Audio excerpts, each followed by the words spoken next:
Yo, what up, my friends, my hello. I'm Alex, and welcome to episode 184 of Millennial Movie Talk. We 184? Did I do it right? You did that right. Yeah, go me. Well, look, everyone. Well, at least I can do things right here. No, how are we all? I'm Alex, by the way. Hi, Alex. Nice to meet you. I'm sorry we have to cater to the audio listeners. But if you were a Surely they know our voice by now. If you're a visual listener, treat every episode like you got someone new, Michael. That's very true. And treat every episode like you got someone new who's about to stop listening in 4 seconds. I introed the show perfectly. I don't know what you mean. I'm Brayden. That's Brayden. And I'm Michael. And Michael's down there. And here we are. Millennial Movie Talk is everyone's favorite movie show. We don't do not really news. We just talk about what we've been watching, and if there's a bit of news, we'll talk about it. We don't do news that much, but I would like to immediately address the Superman in the room. Brayden's breaking rule 1 of Millennial Movie Talk. I reckon we start talking about a movie we also know. Go ahead, Brayden. I tell you what, DC just can't get it right. They're going to start to get it right. They're just gonna completely clean slate it. Just everything off everything. Everywhere all at once. Everywhere all at once? Yeah, no, nothing left. It's all gone. It's all gone. We lost it all. That's gonna be the title of the first new DC movie. Goodbye, DC. So goodbye, my lover. I was greeted to an incredibly sad Instagram post from Henry Cavill today. The Cavill. And then I started seeing all the news coming out. Cav-man. I really feel bad for him, man, because he just got excited because they're like, hey, we're gonna bring you back for the end credits of Black Adam. We're gonna get you to publicly come out and share that you're back as Superman, and it's a big deal. Nah, gone. It's gone. He's Poor gone. Henry Cavill. Someone give this man a job. Don't toss any more coins to him. No, but do hire him for your films and TV shows because he's an excellent actor. Henry Cavill is going to be okay. He's going to be okay. And Holmes 3 is going to happen. He's a white, attractive male in Hollywood. I mean, he'll be fine. He will be fine. You know, I think he's going to be okay. You're not wrong. I don't think he's struggling. But still. He's got the Enola Holmes franchise. Yep. Enola Holmes 3. The Oscar-winning, calling it now. It's going to win Oscars, is it? So I'm interested in this because we got James Gunn and some other guy who are leading the charge now. The only one we hear reported on is James Gunn. Peter Safran. There you go. Are we just in this new DCU that they're making? Because of course they can't have just separate things be their own separate time. No. Everything needs to be connected. But we're keeping Batman and Joker. So I don't know. Well, we don't know. Look, Batman. Yes, we're probably going to keep the Batman because the Batman was incredible. Joker, they've started to already film Joker too, so I feel like it's weird because they're clearly, like James Gunn said, we're about to run our 10-year plan of what we want to do to the big boss. He goes, we've got it laid out. We know exactly what we want to do. James Gunn's already announced that one of their first films will be a Superman film exploring a young Clark Kent just getting into the Daily Planet, and James Gunn will be writing it. Interesting. So that's happening, but other than that, you know, we still got got 3 movies coming out. There's so much. So the Flash still hasn't come out. Aquaman hasn't come out. And Shazam hasn't come out. Oh, Shazam 2 hasn't come out. Michael Keaton has been completely removed from all of these films too, by the way. You know Horrifying. You know that originally in The Flash, he was meant to be the main Batman and Ben Affleck was meant to be a cameo. But then they reversed it and they made Ben Affleck the main Batman and Michael Keaton a cameo. Oh my god. Ben Affleck's also going to be an Aquaman. And they also scrapped Batgirl, which Michael Keaton was going to be a big part of. Yep. And also on the chopping block, they were almost going to be pushing ahead with a Batman Beyond thing as well. Yeah, they were. With Michael Keaton. Like, and then Patty Jenkins is coming out being like Wonder Woman 3. Bleh. We all knew that was gonna happen. Like, but just like, what does The Rock think of this? The Rock doesn't care. He's too busy lying about how his film was a success when it's lost money. You know that's true, right? They faked numbers for Black Adam. Oh my god! Wait, Incredible. seriously? Yeah, I have not heard that at all. He went out on social media and kept saying how much of a success Black Adam was, and it's not a success. It's barely made $400 million at the box office worldwide. I wouldn't be shocked if The Rock spent his own money to purchase ticket sales. Yeah, I don't think. I just like, so it makes me think though, like, we've got James Gunn DC properties. Is he gonna keep those? No, I think he's pretty fair. He will. He's like, just everything will be gone. One thing I think he needs to do though, he needs to get off Twitter because he's very vocal on Twitter. Look, he's not saying anything bad. Yeah. I just think that if you're the head of a film department, don't be posting everything online. It's almost like if you're the head of like a large public department where like people are their opinions are going to be really big on the decisions you're making, you shouldn't just be shitpost tweeting. Worldwide, this is commentary on Elon Musk. Under 400 mil worldwide. Wow. And projected budget's 200 mil, and everyone knows that you need to make double your budget back because your budget doesn't include marketing. Marketing, yeah. Yep. So, damn. Yeah, it's like the common theory that you need to make double your budget to be a success. Yep. That's rough. Mm-hmm. Don't lie about and how I'm sure it's only going to get better with The Flash and Aquaman and Shazam.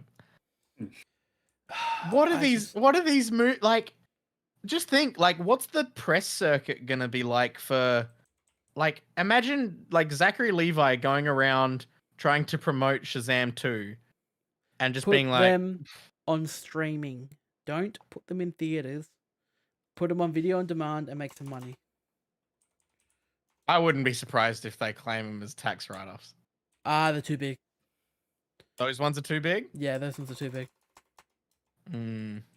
Sorry, like, then, because they've always been intended for theatrical, where Batgirl was never intended for theatrical. Sure. So, that Batgirl still makes me really sad. Yeah, I'm gutted about it. So, but hey, who knows? Maybe in 10 years, we might get a new Batgirl to join along, a new Batman. Who knows? Who knows? But maybe DC will finally be able to do something with Green Lantern. I think this is good, by the way. I like what James Gunn's doing. I think it's good. I'm just really sad. The only thing I will miss is Henry Cavill. Of course. Yeah. Everything else, I'm fine with starting fresh on. Yeah. I think it's just sad. If you were gonna have one DC character in a new DC universe as like the already established superhero, I feel like Superman is like the easiest one to go with. Superman's your guy. Superman should, like, Henry Cavill as like old seasoned Superman. Like, he's been doing this since like the 90s, and it's Discord setting everyone off. He's sick of this shit. Sorry, I'm uploading all the trailer reactions, and they're just coming up with Discord messages. Oh, bless. Check out our YouTube for trailer reactions. There's going to be new ones every week on Tuesday. New trailer reactions. But today's Thursday. Yeah. Oh, do that, man. Yeah, it is too. It's Friday tomorrow. It is Friday tomorrow. God damn. Last day of the week. So yeah, I'm very interested. I look forward to hearing what's going to happen next, and I'm going to avoid every single comment section ever, because if the Snyder Cut people are anything to go off, they will not shut up about this. So I'm like, I liked Zack Snyder's what he did with. I'm not one of them though. Don't include me. Yeah, in them. I know. You're not a release the Snyder Cut. No, look, I wanted it to come out because I feel like I don't see it as like, oh, give me my Yeah. whenever. I'm like, the man made a movie. He's an artist. That's why I'm also same reason why I'm rooting for the directors of Batgirl to get their movie released, or Batwoman. Yeah, Batwoman? Is it Batgirl? But Batgirl. That's why I want them to get their movie released, because they worked on it. People worked on these films. People, film is art, and these people are artists, and they made a film, and it deserves to be seen. That's very true. It's like if Brayden painted a beautiful picture or painting. It's like and if I just went, no. It's no, you know what it's like? It's like Alex paid me a little bit for making a painting for him, and that he was then going to sell to the public, and I was going to get revenue off of those sales. And your name out there. And my name out there. And it was going to be a big deal. And Brayden paints And then it? I made the painting. I was 99% done with the painting. And then Alex said, no, we're destroying the painting because I'm claiming it on tax. Yeah. And you would be like, I really like this painting I've done. Yeah. Like, I know I'm still getting paid, but it's so sad. But like, it's a fraction of the amount of what they would have got. Yeah. Sad stuff. Yeah. So it'll be interesting to watch what they do for Superman to be the Iron Man of the DCU. Can I quickly take over the show with my boring shit? Go for it. This year we didn't do the summer No, we did not. thing. Box office sort Box of office. draft. We didn't do it this year. Sad times. Sad. You want to guess the top 5 grossing films of the summer? Top 5 grossing films this What Black movies Panther. came out in the summer? Black Panther didn't come out. Summer's from May to... They include May. May to August. Gotcha. No. Okay. July. In that case, I have August. no clue because August, my memory is Look, atrocious. so we had Jurassic World. Ugh. That's we had number 3. Minions. Minions is 4. Oh, I mean, Top Gun. Did 4 make much? Did Top 4 Gun's- make much? Top Gun's 1. Yeah. Thor's at 5. What about Nope? Nope's at 7. Okay. What's 2? Elvis? Nope. Elvis is 6. Oh. What is 2? Lightyear is 8. Super Pets. Super Pets is 12. I'm really trying. good I'm literally year. just scrolling through a list. Bloody Fantastic Beasts. No, that's 22. Oh, thank God. Thank God. Doctor Strange. 2. Doctor Strange is at 2. Ah, nice. So Top Gun Maverick made $701 million. $701 Jeez. million. Then under that is Doctor Strange for 411. So there's a pretty big jump. There's over a That's a $200 million huge jump difference. between them. If we did that draft, whoever got number 1 was gonna run away with it pretty much. See, I think if Oh you my pick, I think if you get number 1, you don't pick Top Gun Maverick. Yeah, I was gonna say. I feel think- like beforehand. I you think would have you're gone with either- Marvel. I think you're either going with Strange, Thor, Jurassic World if you're going to, or even Lightyear. That's true. No, I Yeah. wouldn't. I probably wouldn't have put Lightyear. I would have the 2 Marvels and Jurassic. Even would've Minions, been. you probably would have taken. Mm. But yeah, Oh yeah, over Top Gun 2, Top Gun 2, and which made has the- been delayed a bunch. but that can't it be has good. Oh, here we go. It says summer 22 is May 6th to September 5th. Sorry, very long summer. Very long summer. No, so yeah, that's that. Top Gun Maverick made a lot of fucking money. That's so much money. And That's it's insane. very good that they didn't really like it. Now just proves that Tom Cruise knows what he's doing. It's made 1.4 billion worldwide. God damn. So All right. How old is that man now? he's almost 60. He's like 59, God damn. and he's still got 2 more Mission Impossible films to come out. God damn. Tom Cruise is 60. All right. Ooh. He's isn't oh fuck, he's good though. How good's Top Gun Maverick? How good is Top Gun Maverick? Like Yes. Alex, some would say it's their film of the year. yeah, some would say that. I agree. I would have Right. said that a week. I would have said that 4 days ago, Brayden, or 2 days ago. You would have said that days ago. I would have said that days ago. And Brayden, would you still say that now? it depends. Are you baiting me to talk? What are we talking about here? Because I'm reeling you in. I'm reeling But- you Yeah. in. but- What have you watched? What have you watched? are we not talking about Avatar now? I was setting you up for the other one. Yeah, but I feel like Avatar should be close to the top of the show. So we're gonna leave you on that cliffhanger, and now we're gonna talk about. Look, James it was a really Cameron's good Avatar: The segue. Way I of think Water. for the purpose of the show.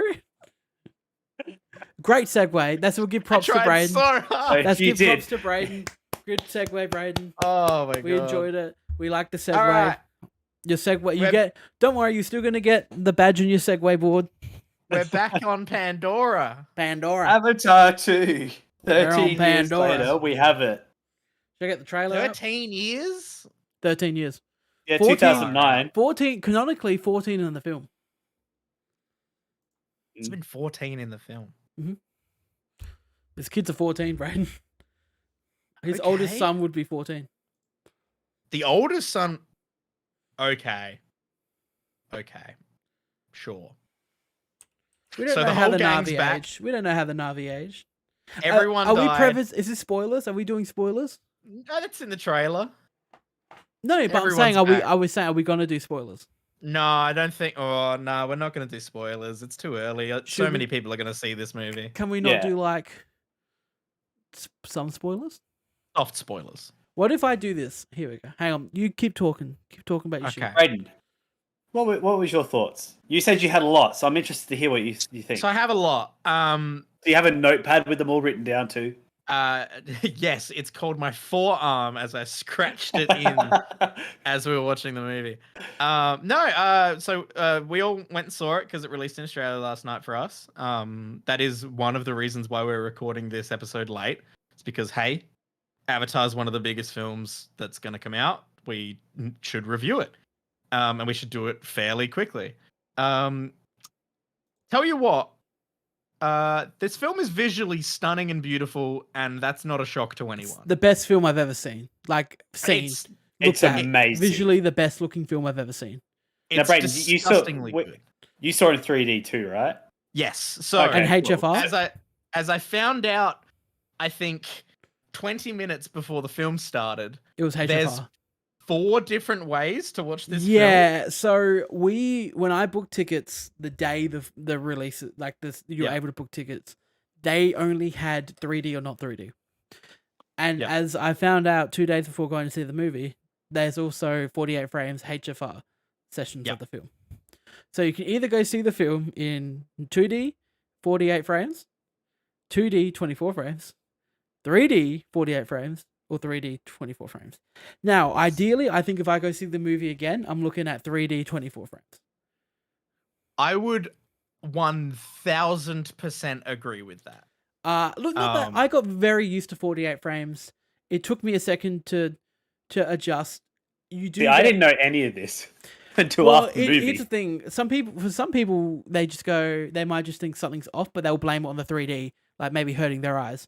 Yeah. Um, So this is one thing that if we didn't know going in, Tom Michaela Cruise would hate wouldn't this have movie, noticed by the at way. all. Tom Cruise would hate this movie, by the way. Oh my god, so much. He would hate video interpolation, which Oh this my God. movie is made to look like when you've got True Motion on your TVs.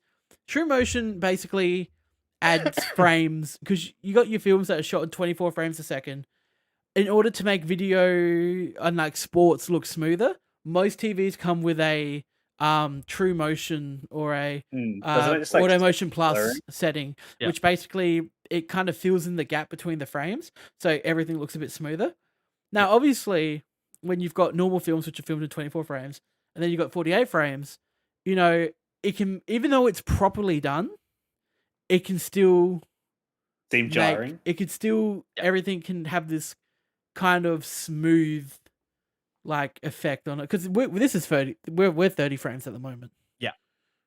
So my main thing with I saw it in a high frame rate, and my main thing with it is I wish the whole film was in 48 because it made the shots which they would cut to really randomly in the middle of an action scene that were 24 frames look like poo. It looked like There it was one buffering. shot in the film that wasn't even 3D at all.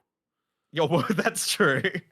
Like there But, was a like- shot with like some people almost drowning, and it cut to just what I don't know, I didn't get the glasses off in time, but it was like when everything else was in 3D, this one shot was definitely not in 3D. You could tell. Yeah. Another shout out for a weird effect choice was the shot where they're actually physically handling some leaves, and it was physical and it was real, and it took me out of it so much because everything else in this movie is CG. But then all of a sudden it was real practical leaves they were anyway, it was weird. I noticed no effects, by the way, like no jarring effects at all. No. No, So the frame rate did fuck me up with a all bit. the visuals and CGI and everything. Yeah, the frame rate fucked me up a bit, and that sort of threw me. I noticed it, and when like the only times I really disliked it was when it was in the middle of an action scene. 90% of the shots that they're cutting to are these incredible, smooth, beautiful 48 frames per second shots that just look stunning. And then all of a sudden it would cut to like someone reacting to something that's happened on the battlefield, and they would be in 24 frames per second in that shot. And all of a sudden it would just be like, oh, it threw me. I'm someone who notices that. Michaela didn't really notice it at all. She said she thought maybe like once or twice it did it, and I was like, I was doing it a lot. But like that's not a deal breaker. Like I would just recommend people go see it in 3D 24 frames. Yeah. I thought the film looked absolutely gorgeous. I think sorry, I'm in the middle of typing something. What's it called? The Way of Water? Just Way of Water. The Way of Water. They only say it 4 times in the film. Did you count? No, I think they only say it 2. They do. You're right, because I counted. Of course you did. No, so look, I think beautiful looking film. I personally think the story for what it was did its job. I think, I was never bored by the film. I honestly think on a rewatch, I also very much felt like the movie was kind of Avatar 1 again. Yes, okay. I was thinking about it. The story, when you think about it, is very similar to the course of actions in number. I love Avatar 1, and I love the water people, and I loved my camera going black, and I loved the water people, and like everything was wicked. The water effects were incredible. I'm really high on the visuals. Like the underwater scenes, amazing. Like Brayden's visually, staying real quiet. Do you not enjoy the underwater scenes? No.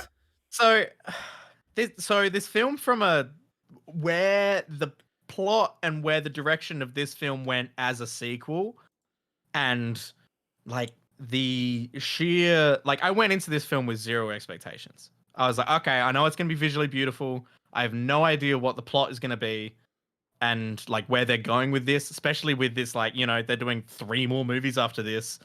Like I went in with very little expectations. I was like, okay, I'm open to whatever. The one thing I was concerned about going in was, I think it's weird that Sigourney Weaver is playing a child.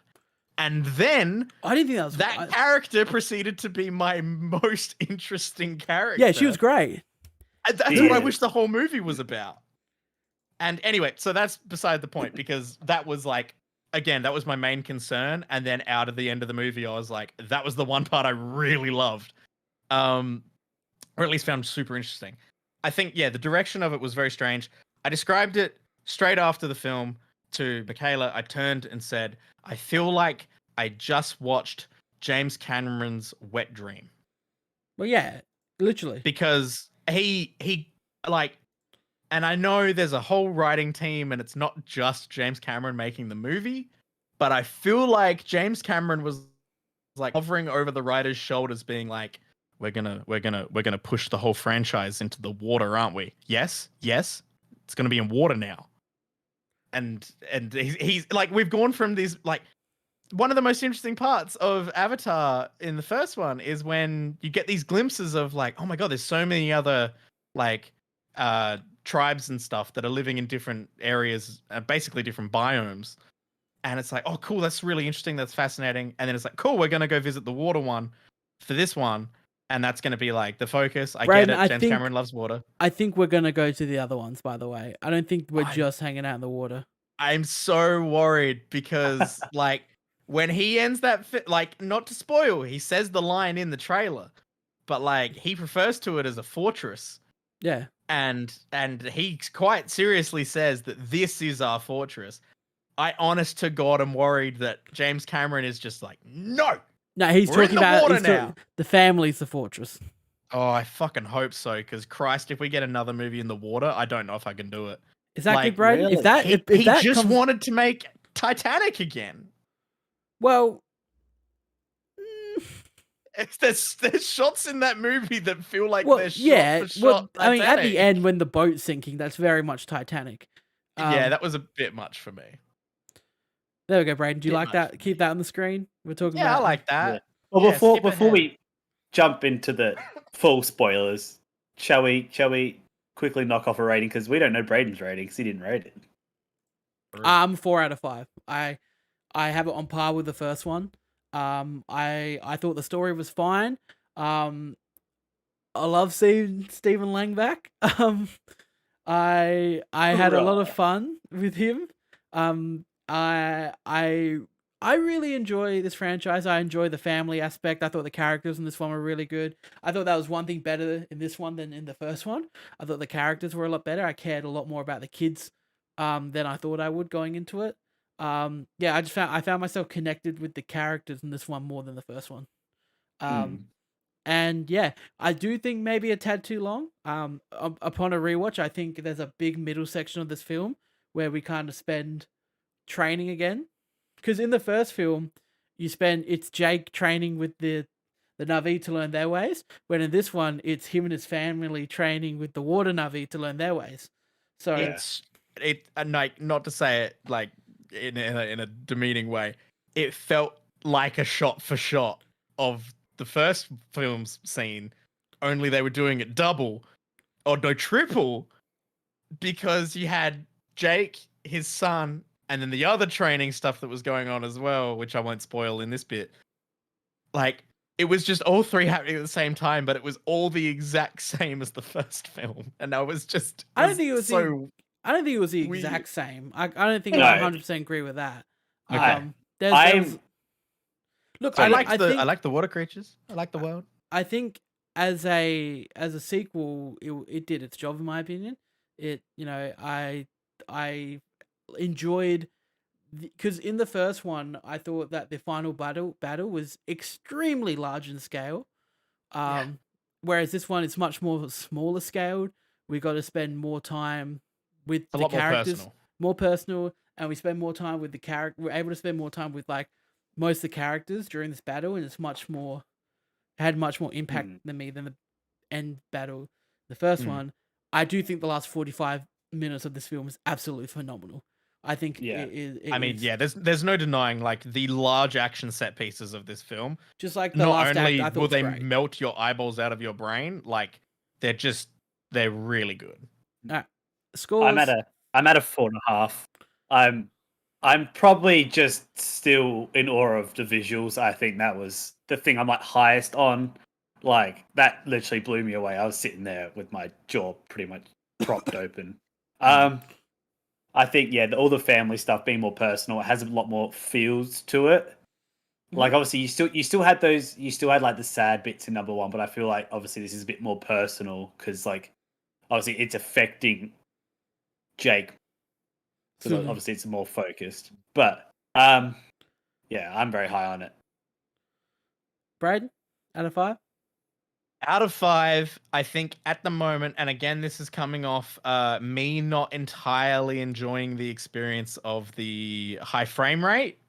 I feel like seeing it standard, which I will be seeing it again because my pa and my entire family want to go see it. So of course I will be seeing it again, which is a good opportunity for me to see it in not high frame rate, which definitely brought me down at least half a star, I would say.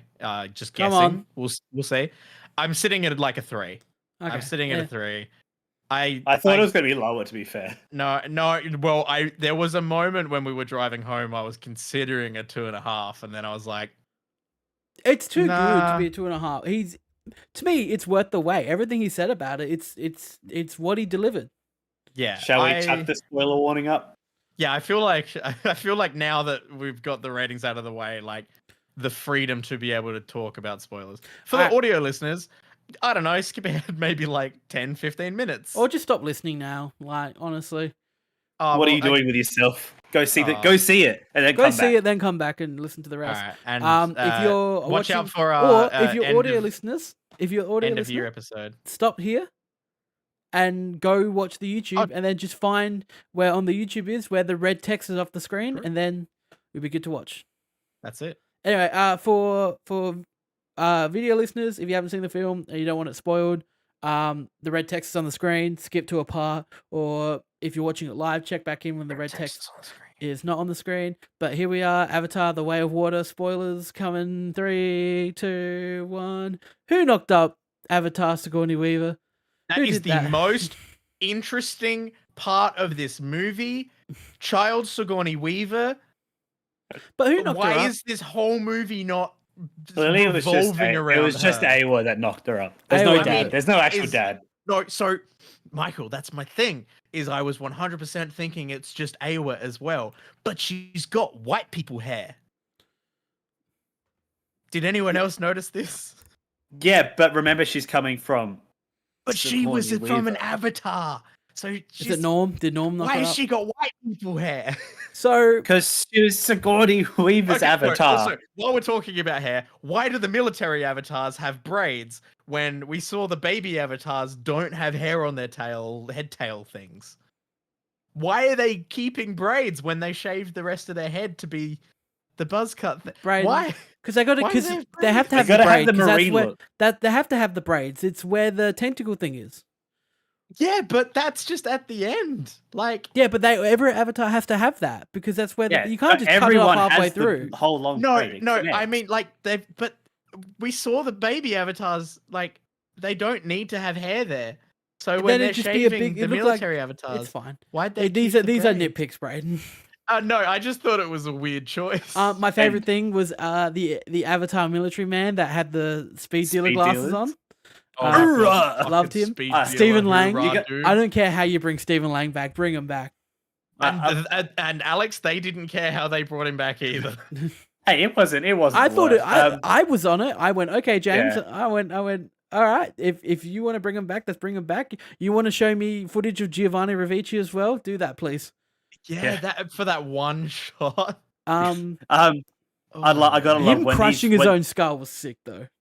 Yeah, I'll give you that. That's okay. So my other thing with this movie, it takes itself so seriously at times. It has to, and then it's not comedy.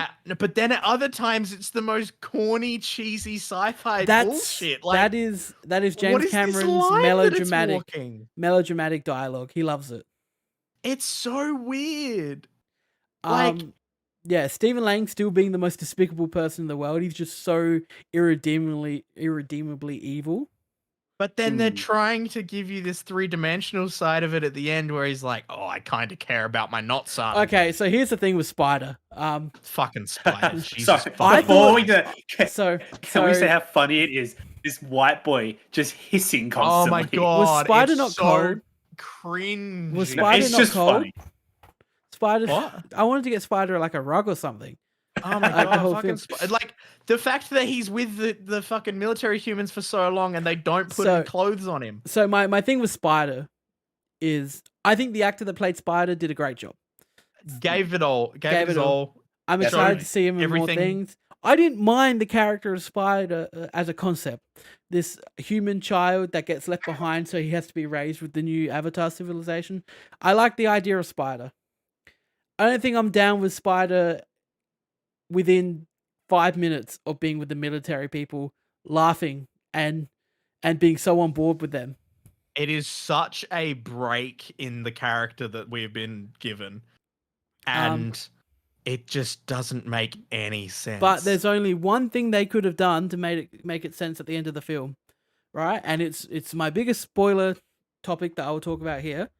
Okay, here we go. That Spider should have stayed with Stephen Lang at the end. Yeah. After rescuing him, that would have made his part Fair. in the film worth it for me with him hanging out with the Marines. I don't understand why he went back with Jake and Natiri, seeing as Natiri threatened to kill him in front of Stephen Lang. I don't understand how he can go back there and be like, she was gonna murder me. So I'm gonna go back to her. There's so many things around the whole Stephen Lang and Spider stuff. Anytime it cut to them, anytime it cut to the two of them and anything they were doing, I couldn't give less of a shit. Oh no, I loved it. I still loved them. I enjoyed it. I just think every time Stephen Lang was on screen, I went, beautiful, more Lang, please. God, it just I don't get how you couldn't care about Stephen Lang. We love Stephen Lang in Avatar 1. Yeah. Well, no, exactly. I love him in Avatar 1. I think you introduce a new, interesting bad guy rather than just reusing the exact same bad guy, but now he's blue. They slightly did, like, we met like the new big head of the whole operation. Michael, if you're telling me the 2 minutes of screen time that old white woman got as a new bad guy, Eddie Falcone. Excuse me, Eddie Falcone's fantastic. She deserved a bigger part in this film, and I hope she has a bigger part in. I was gonna say, like, a bigger part in this film. You're right. They're trying to set her up as this baddie because, like, she's sitting there not giving a shit. No, they forgot about her. But then we don't see her at all after they dropped two times. They dropped Stephen Lang off to do his mission, and then they at the water place, and they completely forget about her. Yeah. I think she'll pop up back in 3. Look, that's the kind of excuse that the movie's got at the moment, is that it's technically half a film. This is half a film. This is my other point is from what I can see and what I can think of clearly, like after seeing that film, where the stakes have changed from the end of the last film is that now they have kids and they're in the water. That's it. Because Stephen Lang's back. That's all the stakes I can see. That's all that what's changed. They think Stephen Lang's dead. Again. Okay, so also, why didn't Spider just fucking kill Stephen Lang?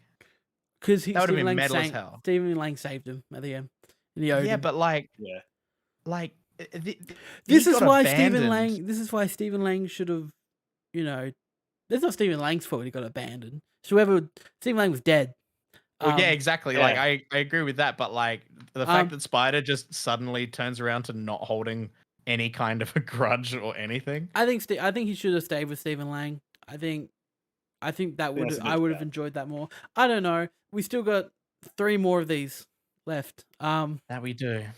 And Brayden's not excited at all. I swear to God, if the trailer for Avatar 3 is all water, and I love the reef people, they're really cool. I love them. They're great designs. I like the design, yeah. They're great. I love the creatures in the water. Again, the world building of Pandora is great, and I would take an entire film of that. What about the $80 million vial that stops human aging? Oh my God! It's the new mineral they need to mine. What? The only thing I could think of when they explained that scene and they held up that vial and he went, "This is worth 80 million." I went, "Only 80 mil? Only 80 mil?" That's also what I. Oh my God! All the effort, and that was like this I reckon James was saying afterwards. He's like, that was a clean run. Nothing went wrong. You literally have that bit frustrated me to all hell. Like, not only are we getting this almost torture porn-esque of whaling and going inside of a dead whale thing, and this is to show us that whaling is bad. Oh wow, it's 2022. Thanks, James. Didn't know whaling was bad. I reckon I did assignment back in about 2010 on why whaling was bad. This is what he did. In 2009, he released Avatar, which is all about the dangers and deforestation. And now we've got Avatar, where it's like, this is why we need to protect seas. It feels like it was written in 2009. I wonder why. Like, honestly, I was sitting there and like, Michaela couldn't watch the entire scene. And we're talking about the 10-minute sequence of the action of them murdering this mother whale with the calf right there, and then going in and harvesting part of it. Yeah, it made you hate him, to didn't teach us that whaling's bad. Thanks. It rubbed me the second they did the exact same scene as this is unobtainium, it's worth money. Unobtainium was worth more money though than I know. than- Why aren't they just humans can live forever with this? No one. What? What are you talking about? You've got cryo sleep and like you're a future. Like, what is going on? What are the priorities of this humanity that you're given? Brayden, I also love the diversity because they're like, hey, every human can be a bad guy, but we're all very two-dimensional bad guys. Brayden didn't like Avatar: The Way of Water. I have a lot of problems with the plot. It's very visually beautiful, and I want. I just had a pitched blast with the movie. I pitched Michaela on an idea for where the plot could have gone, just with much more of a focus on Sigourney Weaver's character, and Which they probably will. We never got back to her epileptic. oh, I fits. hope so. I hope Avatar 3 is fucking all about her. Just Bro, like a my favorite thing. She could hear a heartbeat. Oh no, she was just having a stroke. That was my favorite thing. Is when they're just like they're just like, oh, she's got a connection with Ava. She can feel the heartbeat. She's like, she's got this strong connection with the our big spirit. And then the doctors come in and go, no, she's got brain damage. Yeah, and it's just like, oh, cool. So the human doctors who couldn't revive her in any way are telling them that their religion spirit thing, which is very clearly real because it affects everything in the first film, and then that they use their spiritual healing and it works. At that point, they would just go, waiting fuck human doctors. For Sigourney Weaver's character to have an epileptic fit under the water at the end, and that was going to be like a tacked on issue, but that wasn't. Oh, as like a problem. Yeah. Oh no. So we had literal Chekhov's gun, we had Chekhov's whale, and we had Chekhov's air fairy wings underwater. The oxygen wings. Yeah, the oxygen wings. That we had 3 Chekhovs in this one. They set it up though. Damn. Avatar: The Way of Water.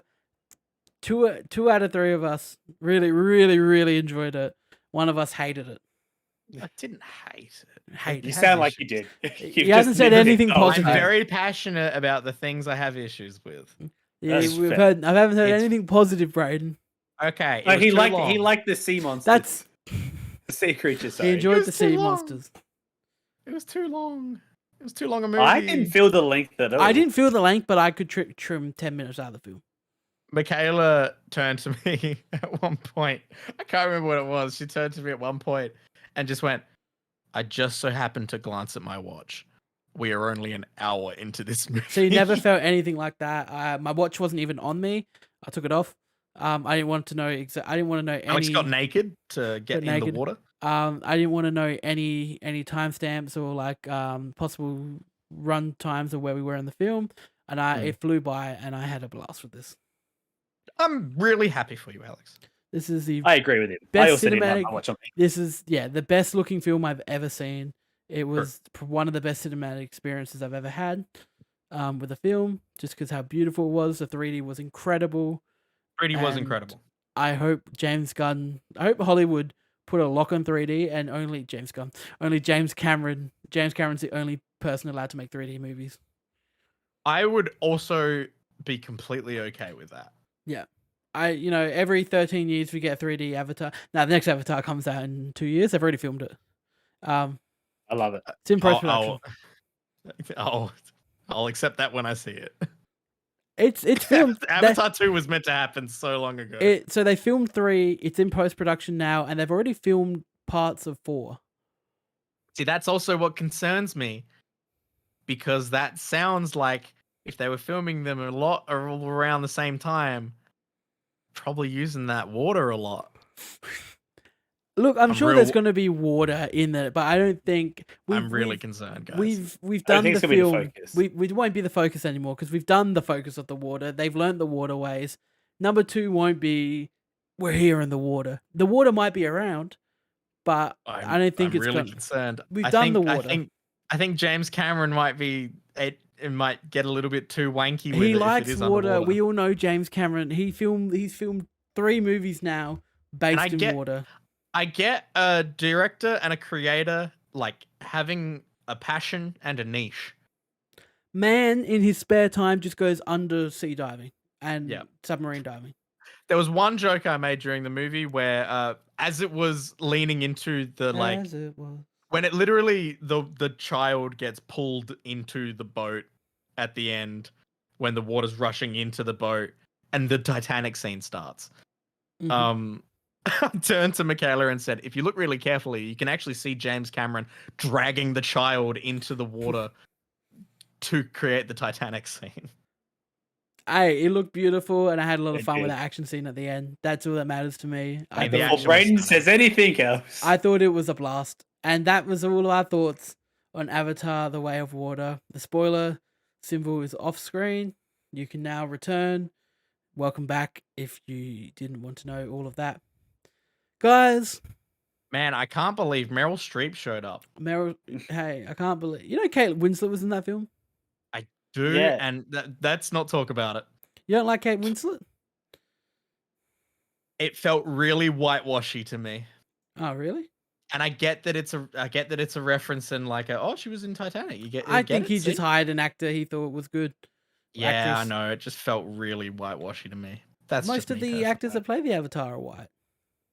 Yeah, the crossbreed ones. Yeah, like the crossbreed ones are white. Yeah. Anyway. Well, okay. Anyway, yeah. Let's not go into that. We're too white for this conversation. Anyway, I watched some movies yesterday. Avatar: The Way of Water, guys. I watched. Oh wow, Michael, are you enjoying Wednesday? I am. Let me get through the last episode, and I'll tell it all.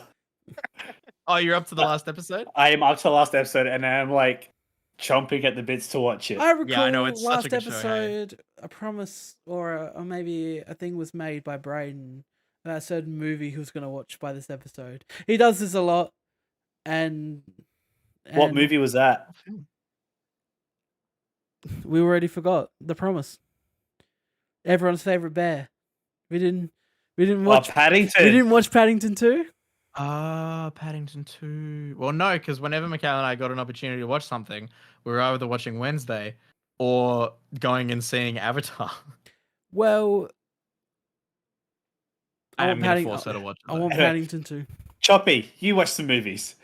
I did. I watched Paddington. No, I watched some new films. I saw them in theaters 100%, sat down, bought my ticket. Alex flew overseas and saw them in theaters. Saw these films. Well, you know what? Some reviewers that I really respect have said their pieces on this. And I'm going to say my piece on this. I love movies. I enjoy movies. If you made your movie available for me to watch now, like you do everywhere else, I will absolutely pay my money. Here it is. I will watch this. Thank you. Yep. But if you release a motherfucking movie in America and you have it available in America 2 months before you have it made available in Australia, fair game. Yeah, I completely agree with that. And you know what? When that movie comes out here, I will still pay for it. I will buy the Blu-ray. I will rent it on VOD. I'll probably still go see it in theaters if I enjoy it. I was going to say, you will probably go see it in theaters. I know you. You will do that. So that's me justifying why I might sail the high seas. Yep. Anywho, I sailed the high seas yesterday, and what did you find on your ventures? And I had my net, and I went, "What's that in the water?" Oh, the way of the water? Yeah, I was getting ready for Avatar, looking at the water, and I went, "Gone in the water." Oh, and I put my net in the water, and I fished it out, and I went, "Oh my god, the Banshees of Inisherin. How did this get in the water? 1080p." And then and then I looked in the water again, and I went, "What's that?" And I had to go a bit deeper for this one, and I went in there, and it came out with my net, and I went, "The Fabelmans." Oh. Whoa! 1080p again. Wow. Oh my god. What was he doing down there? I went, oh, there's a there's a 4K 2180 copy there. No, 2160 copy there. But it was too heavy. I couldn't get it out of the water. Oh, too heavy. Too heavy. Get it out in time. So, and then Bones and All came floating across. There was some Timothy Chalamet that floated up. There's Timothy Chalamet in the water. You watched 3. And I went like this. I went, oh, that one was in the local cinema, and I could actually pay to go see that one. But then it floated in my net, so I took it anyway. That one was out of my control. It just fell in my net. I mean, yeah, you know, when the fish are jumping in, you can't. All right, so I watched 3 films yesterday, 4 including Avatar. Incredible. I watched. God, what a busy day. I know. I watched The Fabelmans. I watched The Banshees of Inisherin. I think I'm saying it right. And then I watched Bones and All. Bones and All. I stopped in with an hour left to go see Avatar, and I came back and watched the last hour. How did that color your experience watching that film, Alex? I need to watch Bones and All again in one sitting. I want to talk about these movies though, because 2 of them are 2 of my favorite films of the year, and Bones and All is still pretty good. Let's hear it. Banshees of Inisherin is the director behind some of my favorite films, as 3 Billboards Outside Ebbing, Missouri, In Bruges, and 7 Psychopaths. He's reteaming. Martin McDowell, whatever he says his name, is reteaming with Brendan Gleeson and Colin Farrell from In Bruges, and he's adding Barry Keoghan on this time. And Kelly Condon's in it, which you might no one here will recognize, but she's fantastic. All 4 are Irish-born actors in this film that's extremely Irish. Love that. If you can't understand Irish, you put subtitles on, because this movie's bleeding green. This movie is a dark comedy. It's a black comedy about 2 friends that go through a bit of a dispute, and it is a delight. Colin Farrell is absolutely fantastic in this movie. This movie is funny. It's heartbreaking. I was laughing. I was crying. I thought it's such a tightly paced and well-written film. Colin Farrell, I would love him to win the Oscar. I think Brendan Fraser's probably going to win it. Oh yeah, for his really depressing movie, which I've heard is kind of really rough. Yeah. But you know, I thought this movie was absolutely fantastic. I loved every second of it, and my camera's gone black. And you know what, boys? If it wasn't for 3 other movies this year that were either equally or better, it would be my number 1. God damn. The top of the charts for you have been a wild ride. Yeah. Let's talk about insert segue that I did like half an hour ago. Now let's talk about what has now become my number 1 film of the year. Huge. And this is because there was something that was living there for a long time. Top Gun. Tom Cruise was on the top, and everyone thought, "Wow, he's not coming down." And can anyone dethrone Maverick? Spielberg can dethrone Maverick. He can do it. You throw like one of the biggest names in film, and funny enough, never bet against Spielberg. He is the GOAT. The Fabelmans, ladies and gentlemen, is the semi-autobiographic film based on the early years of Steven Spielberg. He is represented through the character of Sammy Fabelman, who is Jewish born in a Jewish. He's got a Jewish family. Yep, he's Jewish. You got there eventually. They love the candles. They love their 8 nights. Stop right now. It's almost like you were starting to describe the character, but then you got like stuck and didn't know what else to say.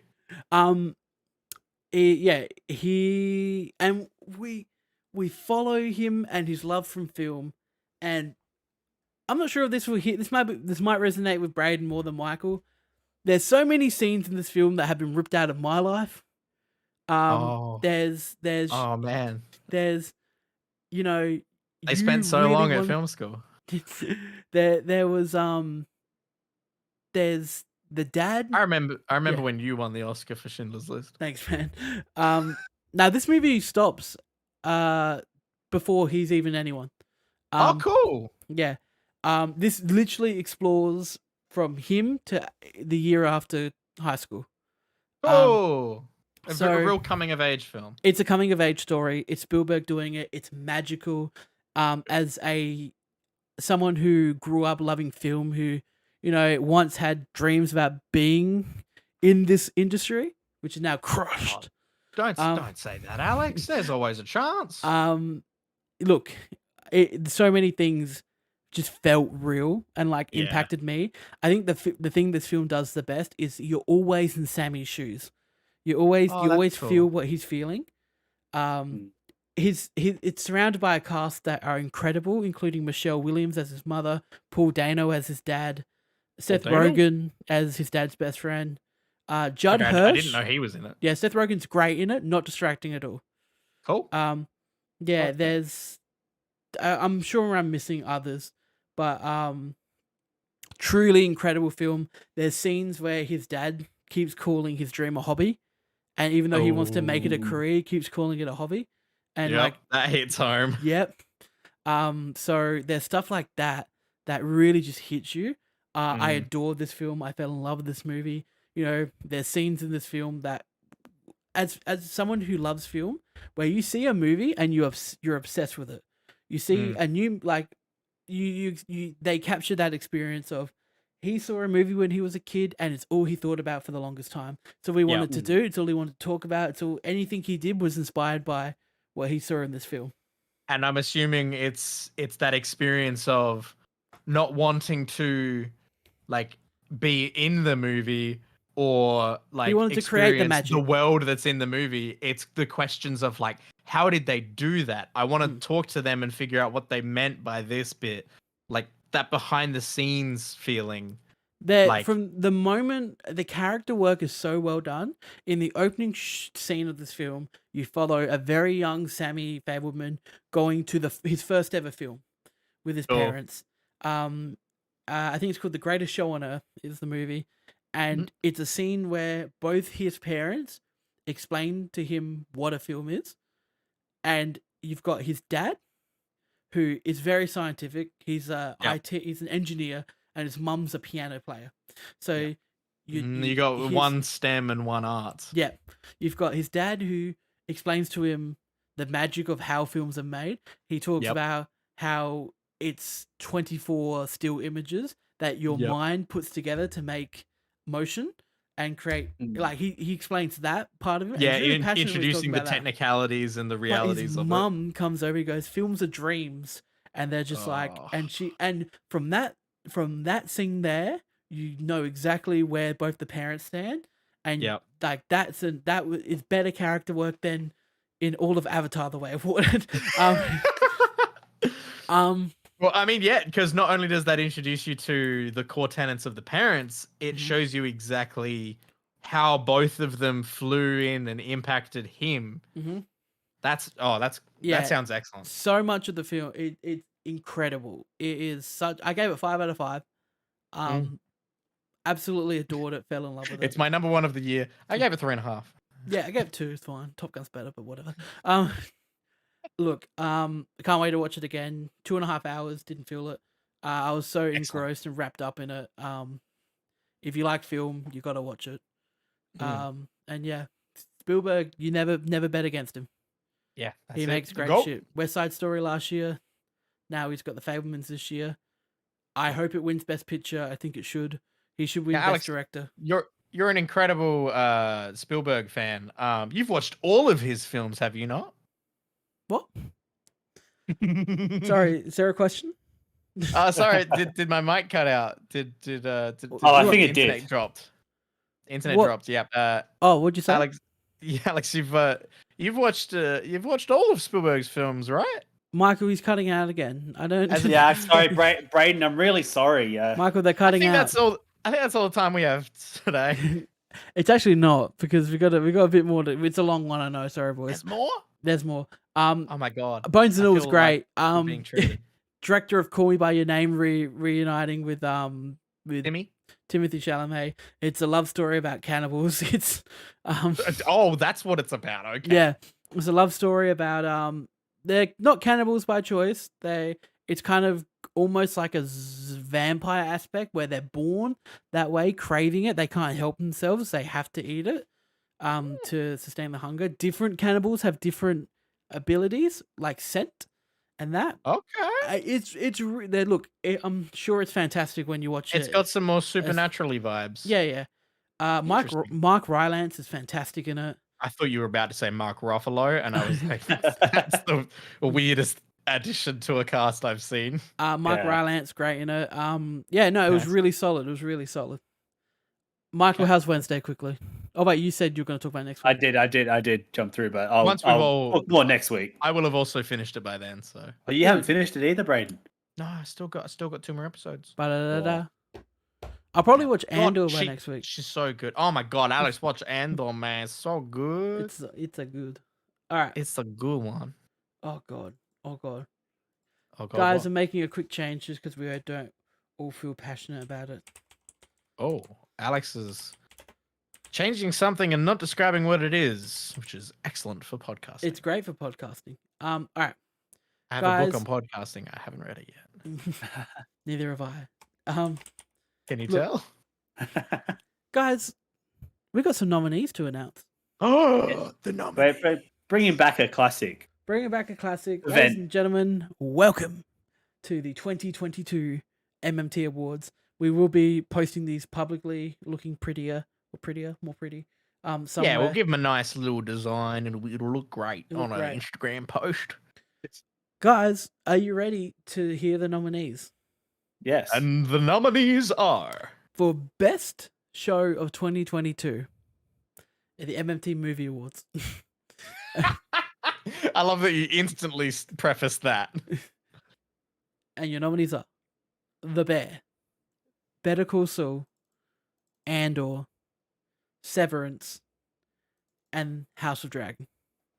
Hot D. Missing in contention this year, we love some honorable mentions. Cobra Kai. Look, Cobra Kai had to take a back seat. Moon Knight didn't make it through. Yep. I want to give a shout. I want to give a shout to properties. I want to give a shout to Wednesday. Wednesday. Yeah. I feel like that's pretty good honorable mention. A latecomer. Stranger Things just missing out. Yeah, Stranger Things season, which is a big, it's a big snub. But look, there was some great shows. Better Call Saul just finished its final run, and it was incredible. Yeah. House of Dragon had a really hot start. Severance was one of the most refreshing and out of interesting nowhere shows. Yeah. Andor proved that Star Wars can still be entertaining. Who'd have thought that they could do a good Star Wars? And The Bear proved that you can make an effective drama in 30-minute episodes.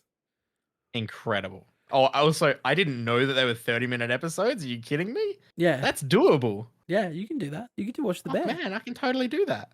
Ladies and gentlemen, let's move on to the film nominations. Films. Starting with Best Streaming Movie. These are movies that were streaming on their respective sites. On the streamers. From Netflix, we have Hustle. Adam Sandler coaching basketball. From Disney Plus or Hulu, wherever you live, we have Prey. We didn't even talk about this episode. Jeez. Del Toro's Pinocchio. Oh, that's right. You did watch that. How was it? Fantastic. Everyone's going to watch it. Okay, we'll try and watch it. If Way of Water is the best looking feature film, like live action film I've seen this year, Pinocchio is the best animated film I've ever seen. Like, in terms of look wise. And it's also just amazing. It'll make you cry. Enola Holmes 2, best streaming film. And Turning Red from Disney Plus. Yeah. In the category of Let It Die, we have I love these titles, by the way. We have Jurassic World Dominion. Black Adam. Time to put it to rest. Black Adam. It has been put to rest now. Well, they beat us to it. Fantastic Beasts 3. No thanks. No more. We've had enough. Uncharted. No. Tom. You still got Spider-Man. And Harry Styles' acting career. Time to put it to rest, guys. Let it die. We stick don't to singing, we don't Harry. need Star Fox to show stick up to singing in the MCU. And stick to your crowd work. Just stick to that. Yep. Stick to being horny on main and spitting on Chris Pine. Stick to that. Yep. Stick with that. We have an oldie but a goodie. Best attempt for the Oscar. That's it. We have Elvis. 13 That's Lives. definitely an attempt.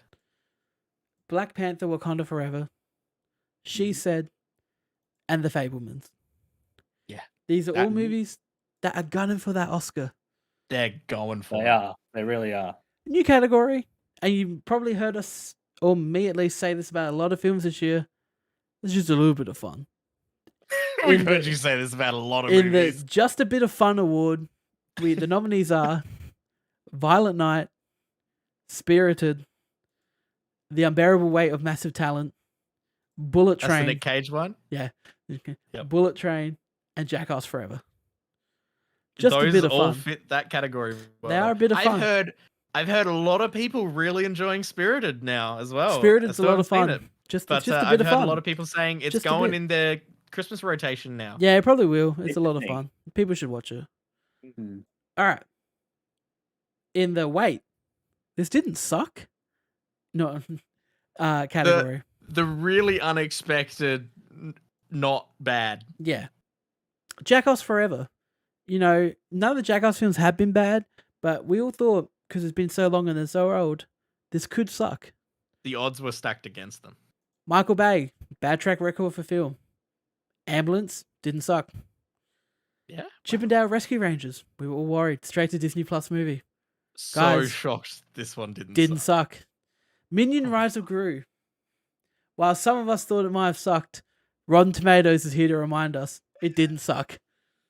Okay, so that one isn't actually our opinion. No, that's everyone else's opinion. A lot of people like this movie. Okay. And the Predator prequel, Prey, it didn't suck. Oh my god, like nothing about it beforehand, out of really nowhere, and it was just excellent. It was really solid. Ladies and gentlemen, we're moving into some acting and some performance nominations. Performers. Nominated for a new category we have this year. We now know your name. Or we know your name. I love this category. Or we know your name now. We know your name now. We have Brandon Pereira. Or Pira, however you say your name, Brandon. Pereira. We may not be able to pronounce your name, but we know your name. But we know who you are. For Nope, playing Angel. Excellent, out of nowhere character, and such Brayden, an excellent performance. You can say this next nominee because I'm not saying his name. We've just listed people who we know your name now, but we're bad at pronouncing them. This one is Tenoch Huerta, I believe. From Black Panther: Wakanda Forever, who plays Namor? the incredible Namor, or Kukulkan. Good. They call him Kukulkan. Kukulkan. Great, Winston Duke. Sorry. Well, yeah. Shout out to Winston Duke. I don't think you're in any awards this year, but we love you. You're amazing. Tatiana Maslany for She-Hulk. We know her name now. She was good in She-Hulk. Oh my god. Tatiana Maslany. Joseph Quinn stole and broke our hearts this year as Eddie from Stranger Things. My god, just stole the entire internet for like a month. And then Mia Goth for X and Pearl, playing Pearl in both the films. We now know your name, Mia Goth. We now know your name. She is also, you got a perfect name for horror films.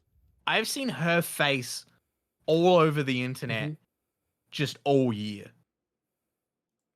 Ladies and gentlemen, but now you know her name.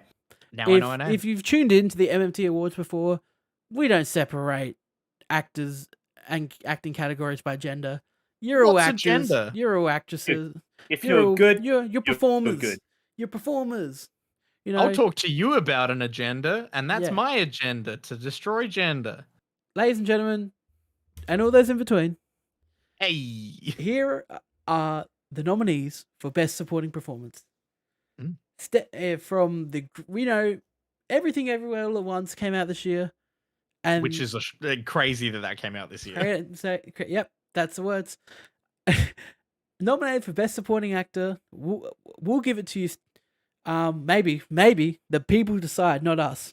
You could get it from us, but we're giving you a nom because the Golden Globes didn't.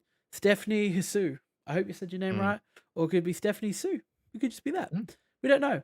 We'll find out soon when the Oscars nominate you, hopefully.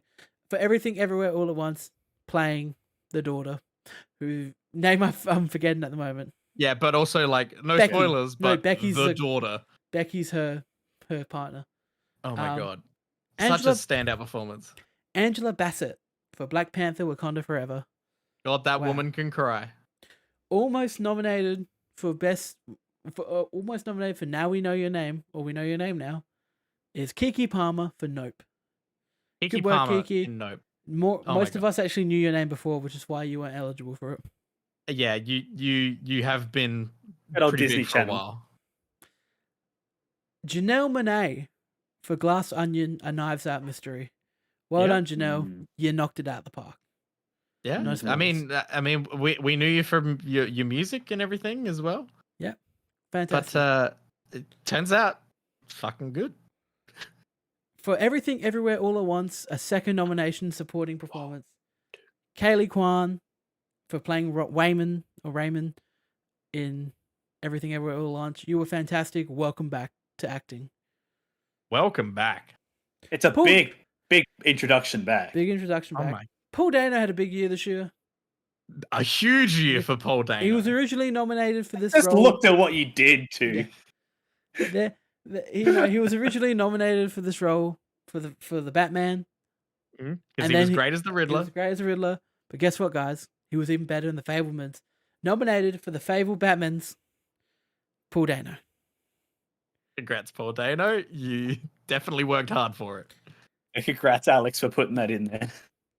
Stephen Yeun got nominated for Nope. He was great. We love Stephen Yeun for Nope. Stephen Yeun. He Just did such an best- interesting character performance. His yelling across the field acting was incredible.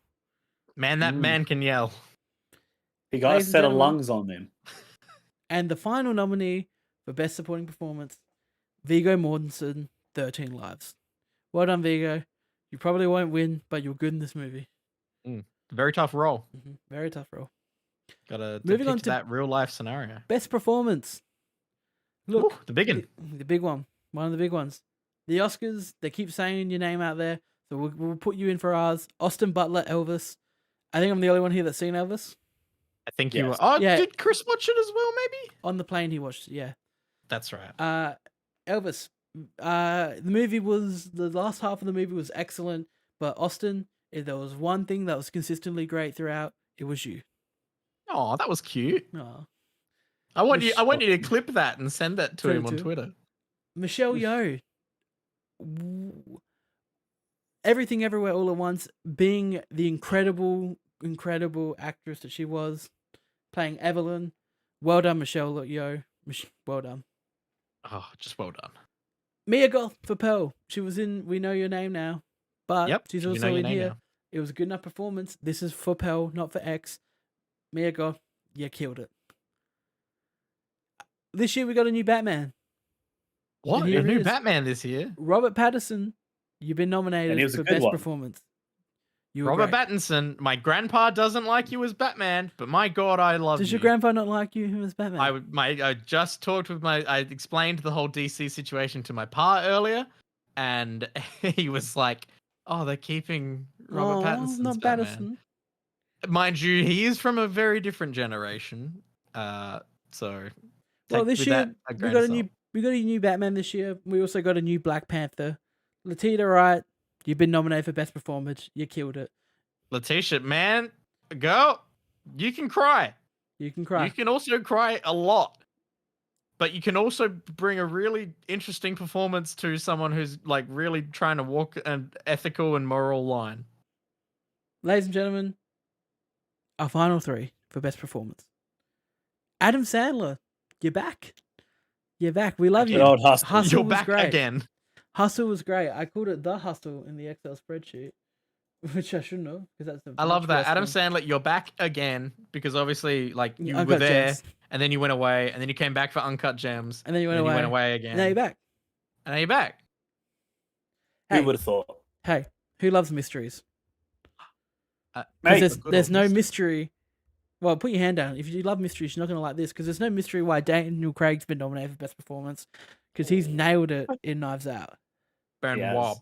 Blanc. Sorry, Blanc. Glass Onion, A Knives Out Mystery. There you go. And rounding off the best performance category, Colin Farrell. Hey, Excellent in the Banshees of Inisherin. We love a you. new addition from Alex last night. And guys, here it is, the big one, the best picture. Are you ready? That is the big one. Topping off the list of best picture here, we have Top Gun Maverick. Whoa. Also the could most financially successful film, I This assume. movie could have also fit into, wait, this didn't suck? Very true. It could have fit in there as well. Mhm. Number 2, Everything Everywhere All at Once. Hey guys, 2 days ago, these top 2 here were my top 2 on Letterboxd. Now they're not. Yep. They lasted a while. Number 3, The Batman. We love The Batman. We loved it. Shame that didn't get nominated for best score at the Golden Globes, but okay. I haven't looked at best score, but the fact that that's not has made me very sad. At number 4, Nope. We say yes Nope. to this one. We do say yes. At number Nope. 5, Glass Onion, A Knives Out Mystery. You made it, Ryan Johnson. You're in ours.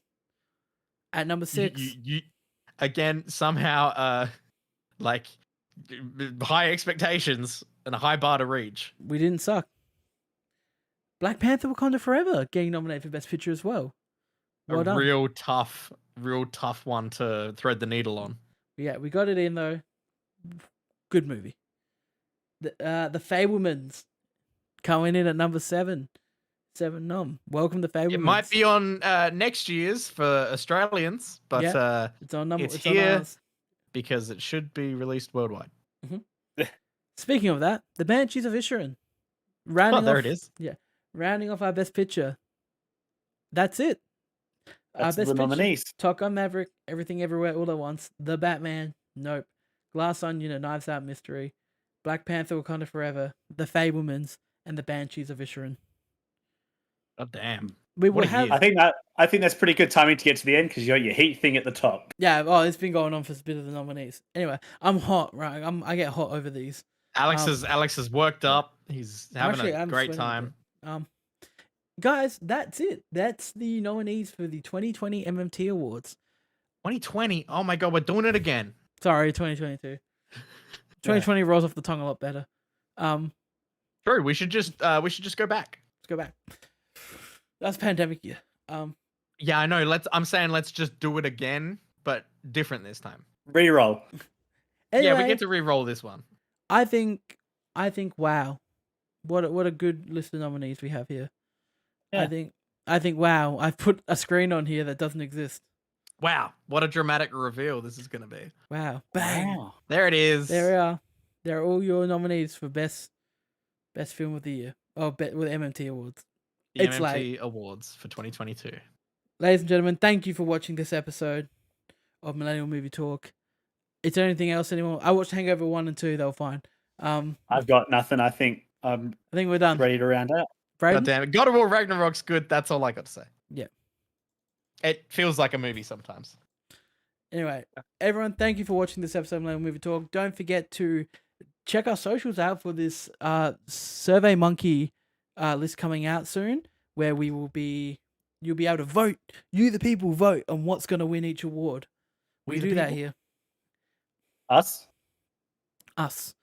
Ladies and gentlemen, once again, thank you for listening. Check us out on all of our socials. Check us out on our Patreon. We upload a lot more to YouTube now. Check those reactions out there. You have all of our Twitter handles, all of our Instagrams down at the bottom.